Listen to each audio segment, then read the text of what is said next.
Hello and welcome to the channel of Vedant classes. मैं खरांशु कारिया और आप सभी को मेरी तरफ से जय श्री कृष्ण। तो जैसे कि कल हमने सीरीज स्टार्ट की थी स्टैंडर्ड 12th अकाउंटेंसी सब्जेक्ट के लिए, नॉट फॉर प्रॉफिट ऑर्गेनाइजेशंस के लिए, राइट। तो उसमें हमने थोड़ा इंट्रोडक्शन देखा था और टर्म्स देखी थी। आई होप आप लोगों ने रिविजन किया होगा उस बात का, वो सारे टॉपिक्स को रिविजन में देखा होगा। रिविजन बहुत ही इंपॉर्टेंट हो जाएगा हमारे सब्जेक्ट के लिए, क्योंकि इसमें क्या होगा कि अभी आपने किया, अभी आपको समझ में आ गया, कल आप देखोगे तो you might forget if you have not revised. तो रिवीजन का इंपॉर्टेंस बहुत रहता है, कोई भी प्रैक्टिकल सब्जेक्ट ले लो आप, राइट। क्योंकि एक टाइम के बाद आपको वो याद नहीं रहेगा अगर आपने रिवीजन नहीं किया है तो। शॉर्ट टर्म मेमोरी के जैसा होगा, सिर्फ और सिर्फ आप लेक्चर्स पे फोकस करोगे। You need to give some time to those topics on yourself. So आज हम उसी टॉपिक को आगे बढ़ाते हैं, राइट। और नेक्स्ट टॉपिक हम हमारा कवर करते हैं, that is accounting treatment under fund based accounting.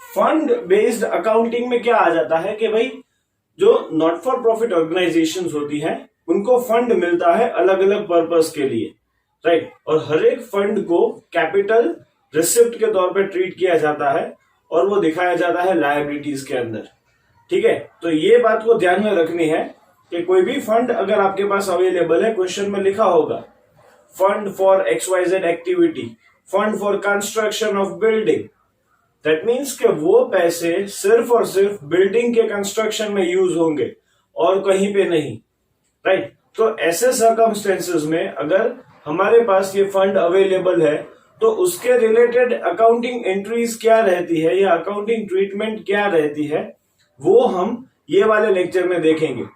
और आज हम फंड बेस्ड अकाउंटिंग के कोई इलस्ट्रेशंस जो है वो भी हम सॉल्व करेंगे, राइट। तो पहले थोड़ा हम इसके बारे में डिटेल समझ लेते हैं। Any special fund available, special fund is to be treated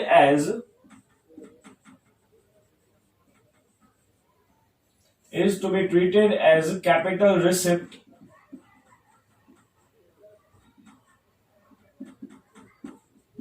and shown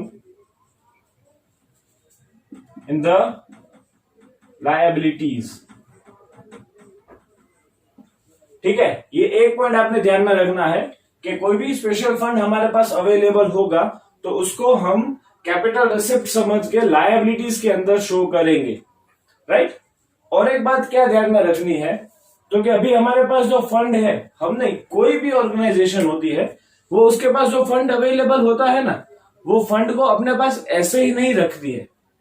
कई बार वो उसे कहीं पे इन्वेस्ट करती है, उसमें से इंटरेस्ट इनकम जनरेट करती है, उसमें से कोई, जैसे कि अगर कोई एक स्पोर्ट्स क्लब है तो वो लोग टूर्नामेंट के लिए फंड रखते हैं, तो उसमें से जो खर्चा होता है तो वो ये फंड में से चार्ज किया जाता है, फिर उसको अलग से एक्सपेंस में नहीं दिखाते हैं।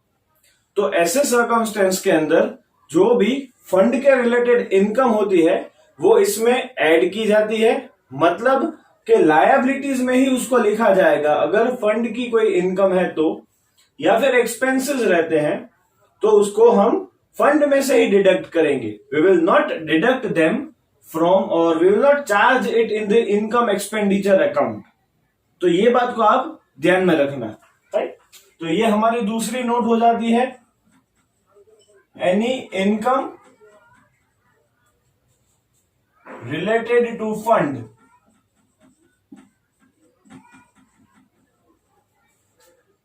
will be added to the fund account, and expense related to fund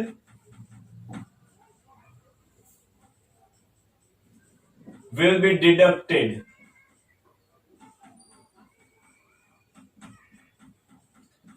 deducted from fund। ठीक है, तो ये दूसरा बहुत ही इंपॉर्टेंट पॉइंट है जो आप लोगों ने ध्यान में रखना होगा। ठीक है, ये बात भी ध्यान में रखें कि अगर एक्सपेंस यहां पे है, दैट डज नॉट मीन कि उसको इनकम एक्सपेंडिचर में ही डालना है, जब तक हमारे पास स्पेशल फंड अवेलेबल है कोई भी एक्टिविटी के लिए। राइट, ये बात आप ध्यान में रख लेना। अभी जैसे कि मैंने एग्जांपल दिया था कि डोनेशन या तो special fund, right, special fund for the construction of building हमारे पास अवेलेबल है।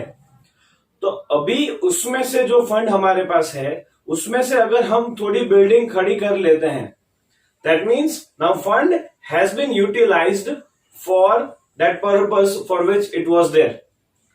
तो ऐसे सर्कमस्टेंस में जब भी फंड यूटिलाइज हो जाता है जो पर्पस के लिए है, तो उसे वो फंड में से डिडक्ट करके एसेट में दिखाया जाता है, क्योंकि एक हमारे पास एसेट बढ़ गई और बिकॉज वो एसेट ऑर्गेनाइजेशन की है, इसीलिए वो स्पेशल फंड में से अमाउंट डिडक्ट होके कैपिटल फंड में ऐड की जाती है। तो ये बात भी आप ध्यान में रखना। Right,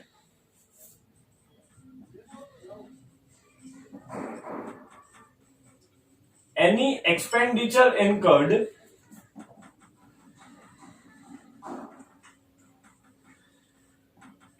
which is capital in nature,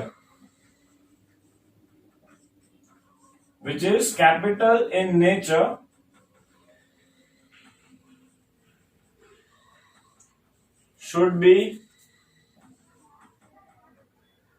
deducted from that special fund। वो स्पेशल फंड में से उसको डिडक्ट किया जाएगा। दूसरी बात, it will be added in the capital fund, क्योंकि अभी फॉर्म का एक खुद का कैपिटल जितना एसेट क्रिएट हो गया। And also shown in asset. ठीक है, ये पॉइंट को भी नोट डाउन कर लेना, जिससे क्या है, ये अभी हम जो सम्स करेंगे, अभी मैं आपको जो एग्जांपल्स बताऊंगा उसमें ये बात आएगी। राइट, तो तभी मैं आपको ये थोड़ा हाईलाइट करके दिखाऊंगा कि ये पॉइंट क्या कहना चाहते हैं। राइट, तो फिलहाल आप लोग ये 3 पॉइंट्स को नोट डाउन कर लो। राइट, ये हेडिंग देना है accounting treatment under the fund based accounting, और उसमें आप लोगों ने ये पॉइंट्स को नोट डाउन करना है। So take this screenshot, note this down, then we will move towards the sums.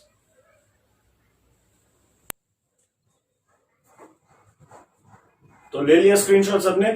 वो नोट्स जो है वो बहुत इंपॉर्टेंट हो जाएगी अभी जो मैं आपको सम्स कराने वाला हूं उसके लिए। राइट, तो जैसा कि आप देख सकते हैं मेरे पास 2 सम्स यहाँ पे अवेलेबल है जो कंप्लीटली फंड बेस्ड अकाउंटिंग पे ही डील करते हैं। राइट, तो let us see the first question. हमारे पास प्राइस फंड अवेलेबल है जो है 2,50,000 rupees. Right, price fund investment मतलब कि वो जो फंड हमें मिला था अभी उसका कुछ काम नहीं था, तो ऑर्गेनाइजेशन ने क्या किया, उसको कहीं पे इन्वेस्ट करके रखा ताकि उससे इंटरेस्ट जो है वो मिलता रहे। Right, so that is price fund investment 2,50,000 rupees. वही जो फंड मिला था पूरा इन्वेस्ट कर दिया, तो इन्वेस्ट किया, इसकी वजह से there is an income from the price fund investment कितनी है, 25,000 rupees. Right, and prizes awarded from the sale of investments at par. At par जो है वो टर्म को आप समझना, एट पार मतलब के फेस वैल्यू मतलब के जो उसकी ओरिजिनल प्राइस है वो उस पर कुछ भी ज्यादा ऐड नहीं किया गया है, तो दैट इज एट पार, मतलब you have not earn any profit. तो लेट अस सी नाउ कि इसको बैलेंस शीट में कैसे दिखाया जाएगा। राइट, यहाँ पे एक्सट्रैक्ट मैंने लिखा है बिकॉज एक्सट्रैक्ट मीन्स कि उसका पार्ट है, ये पूरी बैलेंस शीट ये नहीं होती है। राइट, सो लेट अस सी। तो सबसे पहले प्राइस फंड जो है वो लायबिलिटीज में आएगा, जैसे कि अभी हमने नोट्स में लिखा था। Right, so that will be written here price fund that is 2,50,000 rupees. Inner column में बिकॉज इसमें एडिशन सब्ट्रैक्शन करना है सेकेंड नोट के मुताबिक। Then there is prize fund investment. तो प्राइज फंड इन्वेस्टमेंट जो है इन्वेस्टमेंट एसेट होता है फर्म के लिए, तो वो यहां पे दिखाया जाएगा। Prize fund investment, right, and that is 2,50,000 rupees. ठीक है, तो ये हो गया प्राइज फंड और prize fund investment, right. Okay, इसको मैं है ना अंदर लिख देता हूं, राइट। यहां पे इसको हम लिखेंगे वाई, बिकॉज एक उसके रिलेटेड एडजस्टमेंट है हमारे पास। So now there is an income from the prize fund investment, that is 25,000 rupees. तो उसको हम ऐड कर देते हैं यहां पे, प्लस इनकम विच इज 25,000, तो ये हो जाएगा 2,75,000। ठीक है, इसको सिर्फ यहां पे लिखा जाएगा, only one place. Then there is prizes awarded from sale of investments at par. कितना इन्वेस्टमेंट सेल किया था? 75,000, राइट। तो इन्वेस्टमेंट जो है वो 75,000 सेल किया, so that will be deducted, right. यहां पे हम लिखेंगे sale and the deduction is of ₹75,000, तो ये हो जाएगा 1,75,000। और प्राइस अवॉर्ड किया ना हमने, राइट, दैट मीन्स कि उतना फंड कम हो जाएगा, so that will be deducted here also, right. Sale of investments,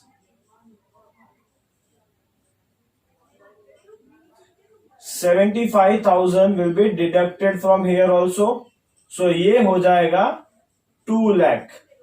tally नहीं होगा क्योंकि सिर्फ यह नहीं होता है ना, बैलेंस शीट में और भी सारी चीजें होती है। हमने सिर्फ जो फंड बेस्ड अकाउंटिंग है उस पे फोकस करना है, राइट। तो ये हो गया हमारा फर्स्ट एग्जाम्पल। आप सब इसको नोट कर लेना, और अगर कोई भी क्वेरी रहती है, कमेंट सेक्शन है आपके पास, you can ask your doubts in the comment section and I will respond to it. तो ये फंड बेस्ड अकाउंटिंग का पहला इलस्ट्रेशन देखा हमने, right. Let us move forward towards the next question, right, जो मैंने यहां पे रखा है, that is cinema expenses paid during the year. कितना है सिनेमा एक्सपेंस? 60,000 रुपीज। हमारे पास सिनेमा फंड कितना अवेलेबल था? 34,000 rupees. Donation received for cinema fund. Cinema fund के लिए हमारे पास जो डोनेशन है वो है 18,000 rupees, and there is an income from the sale of cinema tickets. Cinema tickets को बेच के हमें जो इनकम मिली दैट इज 6,000। तो उसको रिकॉर्ड करना हम शुरू करते हैं।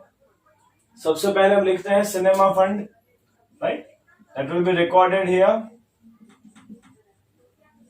Cinema fund of rupees 34,000। इसमें जो डोनेशन मिला है आप लोगों को, राइट, उसको ऐड किया जाएगा। So that will be added donation. कितना डोनेशन है? 18,000। So this will now go to 52,000 rupees. उसमें इनकम है from the sale of tickets, तो वो भी ऐड होगा। सेल ऑफ टिकट्स, ये हो जाएगा 6,000। So this will now go down to 58,000 rupees, right. अभी देखो हमारे पास टोटल सिनेमा फंड कितना इकट्ठा हुआ? 58,000, मतलब कि 34,000 का फंड था, 18,000 हमें उसमें एक्स्ट्रा फंड मिला, और 6,000 हमने टिकट्स बेच के वो फंड में पैसे ऐड किए, तो भी फंड कितना हुआ? 58। और हमारे पास एक्सपेंसेस कितने हो गए हैं? 60,000। इसका मतलब कि जितना फंड आपके पास अवेलेबल है उससे ज्यादा एक्सपेंस हो रहा है। तो यहां पे ये सर्कमस्टेंस के अंदर जितना फंड है वो पूरा हम डिडक्ट कर देंगे, राइट। यहां पे मैं डिडक्ट करता हूं एक्सपेंसेस 58,000, यहां पे रहेगा नील, राइट। बाहर तो क्या आएगा? 0 रुपीज, बट स्टिल 2000 का एक्सपेंस है extra, that will be shown here in the income expenditure account. उसमें हम एक्सपेंस में दिखाएंगे टू सिनेमा एक्सपेंसेस। ठीक है, ये बात को आप ध्यान में रखना। So this is the new circumstance. 2000 rupees को हम यहां पे दिखाएंगे। तो ये चीज यहां पे ये वाले सम से अलग थी। ये वाले सम में हमारे पास जितना फंड है उससे कम एक्सपेंस हो रहा था, but in the second sum जो हमने देखा वहां पे जितना फंड हमारे पास अवेलेबल है वो फंड से ज्यादा एक्सपेंस हो रहा है। तो जब भी ऐसा होगा कि जितना फंड है उससे ज्यादा एक्सपेंस हो जाए, तो आप लोगों ने उस फंड को वहां पे जितना हमारे पास एक्सपेंस है उतना डिडक्ट कर देना है, so that will be nil. और जो एक्स्ट्रा एक्सपेंस बच जाता है that will be shown in the income expenditure account. ठीक है, तो that is the second question related to the fund based accounting.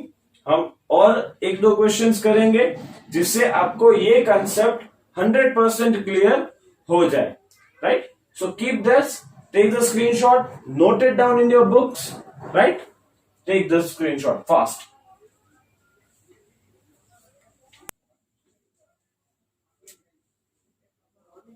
Okay, so let us start with our third sum, right? अभी हमने दो sums करे, दोनों में अलग अलग बातें थी। एक में हमारे पास जो फंड आ रहा है उसमें जितना फंड है उससे कम एक्सपेंस हो रहा है, तो जो बैलेंस बचेगा उसको हम लायबिलिटीज में दिखाते थे।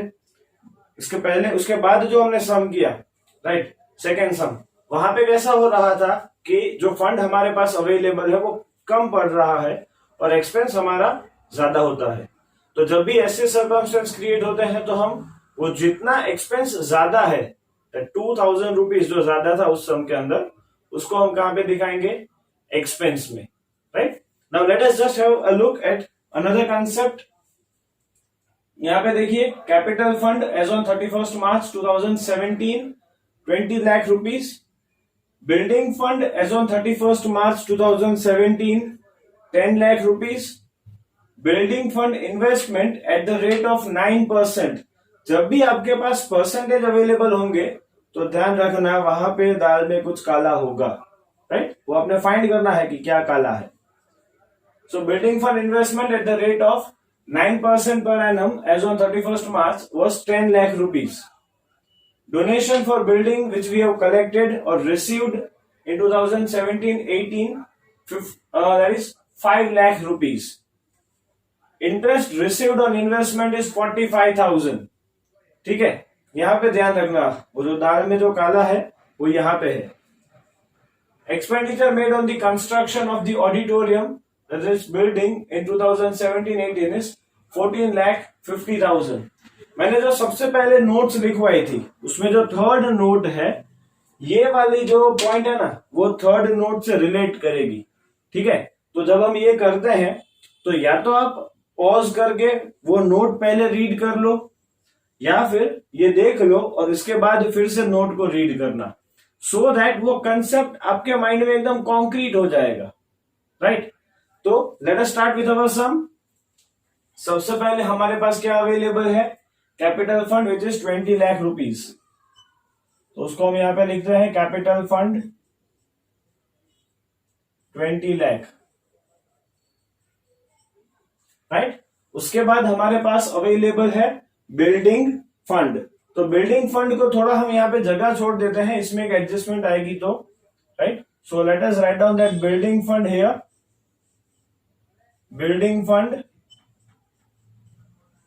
बिल्डिंग फंड हमारे पास कितना अवेलेबल है? That is 10 lakh rupees. Okay, moving on, building fund investment that is eight the rate of 9%, 10 lakh rupees, तो वो यहां पे आएगा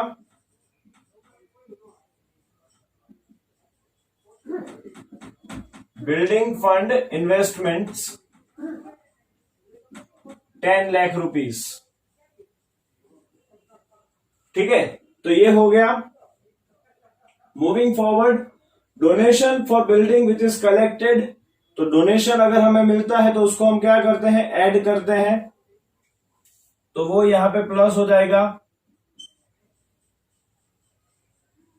डोनेशन कितना है हमारे पास 5 लाख, तो ये हो गया 15 lakhs। Moving on, interest received on investment 45,000। अभी देखो जो इन्वेस्टमेंट है वो कितना है 10 लाख, उसमें इंटरेस्ट कितना है 9%। तो 10 लाख का अगर हम 9% करें, राइट, 10 लाख इंटू 9/100, तो ये हो जाता है 90,000। ठीक है, तो यहां पे 90,000 इंटरेस्ट होना चाहिए, लेकिन हमें मिला है कितना 45। तो इसका मतलब क्या हो गया, बाकी का 45 इंटरेस्ट आउटस्टैंडिंग है, हमारे इनकम आउटस्टैंडिंग है, और इनकम आउटस्टैंडिंग को हम कहां पे दिखाते थे असेट्स में, तो वो हम यहां पे लिखेंगे अक्रूड इंटरेस्ट ऑन इन्वेस्टमेंट,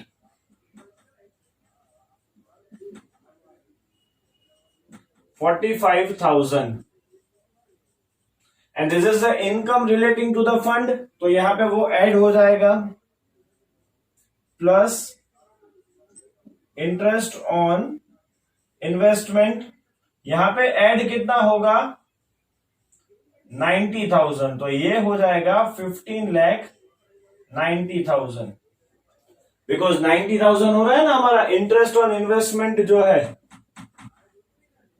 वो हो रहा है 90,000। ठीक है, तो यहां पे हमने उसको 90,000 को ऐड करना पड़ेगा, right. Last but not the least, expenditure made on the construction of auditorium, that is building, कितना हमने एक्सपेंस किया 14,50,000। अभी वो स्टेटमेंट मैं आपको एक बार बताता हूं कि any expenditure incurred which is capital in nature, capital in nature है, will be deducted from that special fund, तो यहां पे जो बिल्डिंग फंड है उसमें से हम उसको डिडक्ट करते हैं, राइट। Construction of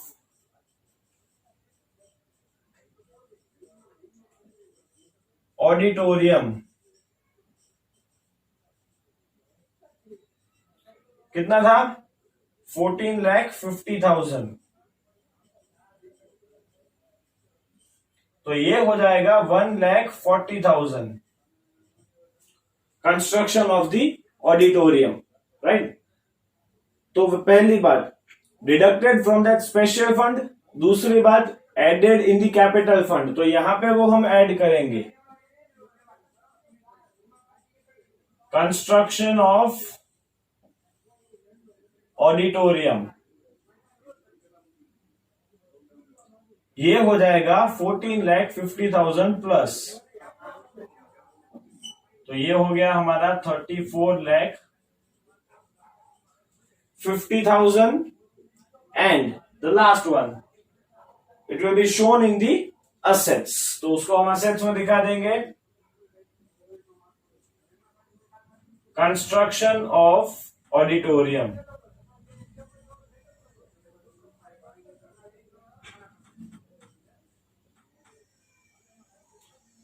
$14,50,000। समझ में आया?